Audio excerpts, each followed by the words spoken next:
如果呢個世界係外星人嘅話，睇呢套戲應該會覺得幾有趣嘅。話好難估外星人會諗啲乜嘢嘢喎，但係我估我應該會同外星人講話，我哋地球以外嘅發行仲未傾到啊，你有冇興趣咧？成個故事嘅起源係有一日突然間諗啊，如果我身邊有一個朋友失咗蹤25年，跟住突然間出現翻我面前，同我講話呢25年其實俾個外星人捉走咗。呢一個故事嘅開出好似幾有趣，看似一個胡鬧嘅一個喜劇故事咧，都想回歸翻係一啲人情味上面啦，咁所以就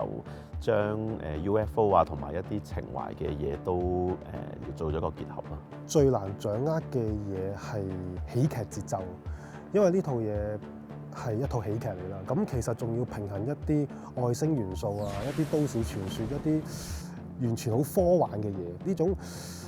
拿捏會比較困難咯。另外一樣嘢就係演員嘅演繹咯，因為始終喜劇其實幾靠演員演戲嘅節奏去 deliver。自強不息呢4個字係喺困難嘅時候，電影人最需要具備嘅一個特質咯。而我都係喺呢幾年每次想放棄啊，有諗過轉行嘅時候，都會諗起自強不息呢4個字去推動我自己。希望你哋睇到 UFO 離奇命案嘅時候，會覺得呢套嘢夠離奇啦，夠過癮啦，夠吊詭啦，夠娛樂性。只要你哋帶住滿足感離開，我就已經非常之滿足啦。